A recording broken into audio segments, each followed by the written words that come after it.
அனைவருக்கும் வணக்கம். நம்ம தமிழ்நாட்டில் உங்களுடன் ஸ்டாலின் மக்கள் குறைதீர்ப்பு முகாம்கள் ஒவ்வொரு பஞ்சாயத்துலேயும் ஊராட்சி சம்பந்தமாக நடத்தியிருக்காங்க. இந்த முகாமில் கொடுக்கப்படக்கூடிய மனுக்கள் 100%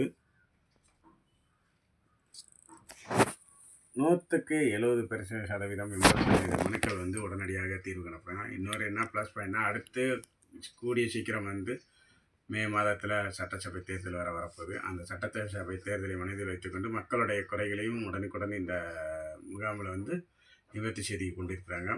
ஆனால் இந்த முகாமை பொறுத்தளவுக்கு மற்ற விஷயங்களை பார்த்திங்கன்னா பேப்பரில் மனுவாக எழுதுவோம். ஆனால் இந்த முகாமில் அவங்களே இந்த மாதிரி ஒரு மனுக்களையும் கொடுத்துறாங்க.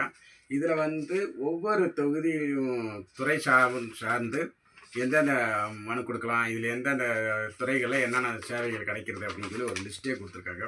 நிறைய பேருக்கு இது கிடைக்காமலும் இருக்கலாம். அப்படி உங்களுக்கு கிடைக்கலனாலும் நீங்கள் கவலைப்பட தேவையில்லை.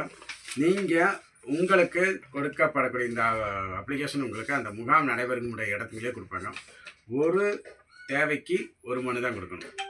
அதில் நீங்கள் எல்லா மனுக்களையும் மொத்தமாக உங்களுடைய தேவைகளை பூரா இது எழுதுனீங்கன்னா இன்னொரு டிபார்ட்மெண்ட் கொடுக்கும்போது இன்னொரு டிபார்ட்மெண்ட்டுக்கு அது போகாது. அதில் ஏதாவது ஒரு கோரிக்கை தான் எடுத்துருப்பாங்க. மற்ற கோரிக்கையில் அவங்க என்ன பண்ணிடுவாங்க, ரிஜெக்ட் பண்ணிடுவாங்க, அடிச்சிடுவாங்க. அப்புறம் இன்னொரு தேவைக்காக நீங்கள் இன்னொரு மனு எழுதுகிற மாதிரி இருக்கும். ஆனால் பெரும்பாலும் என்னென்னா, நம்ம முன்னாடி வெள்ளை பேப்பரில் அனுப்பினார் பெருனார் போட்டு மனுவெல்லாம் எழுதுவோம். நம்மளுடைய தேவைகளை குறிப்பிட்டு கையெழுத்து போட்டு பின்னாடி தேவையான ஆவணங்கள் அனுப்போம். இதில் ஒரு பெரிய ப்ளஸ் பாயிண்ட் என்னென்னா, நமக்குடைய மனு எழுதுகிற வேலைகள் அதனுடைய யாருக்கு எந்த டிபார்ட்மெண்ட்டுக்கு போகும் அப்படிங்கிற குழப்பம் இல்லாமல் கொடுக்கறதுக்காக இந்த மாதிரி ஒரு அப்ளிகேஷன் கொடுத்துருக்காங்க. இதில் அதிகமாக கேட்குறது பார்த்திங்கன்னா உங்களுடைய குடும்ப அட்டை எண். எதுக்காக இது அதிகமாக கேட்குறாங்கன்னா, குடும்ப அட்டை வச்சுருக்கவங்களுக்கு மகளிருக்கு மகளிர் உரிமை தொகை விடுபடாமல் கொடுக்கணுங்கிறது இந்த முகாமுடைய பெரிய நோக்கம் வச்சுருக்காங்க. அதனால் இதுக்கு தான் முன்னுரிமை கொடுத்துருக்காங்க, ப்ரியாரிட்டி. அதனால் நீங்கள் இந்த மனுக்கள் அப்ளிகேஷன் கிடைக்கலன்னா முகாம் நடைபெற இடத்துல நீங்கள் வாங்கி நீங்கள் இதில் எது தேவையோ அதை நீங்கள் எழுதிக்கலாம். ஆனால் குறிப்பாக என்ன பண்ணணுன்னா, உங்களுக்கு நிறையா ஒருத்தர் ஒரு குடும்பத்தில் பட்டா மாறுதலாக இருக்கலாம், இபி மாற்றுறதா இருக்கலாம், அல்லது வாரிசு இது மாதிரி மாற்றலாம்.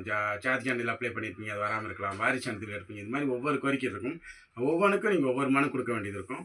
அந்த மனுக்கள் பின்னாடி நீங்கள் கொடுக்கப்பட வேண்டிய ஆவணங்களை முன்கூட்டியே எடுத்து வச்சுக்கிட்டிங்கன்னா, அந்த வியாழக்கிழமை அன்று கேசிப்பட்டியில் 7/8/2025 வியாழக்கிழமை நடைபெறக்கூடிய உங்களுடன் ஸ்டாலின் முகாமில் மனு கொடுக்கும்போது ஜெராக்ஸ் எடுக்கிறதுக்காக நீங்கள் டைம் வேஸ்ட் பண்ண வேண்டியதில்லை.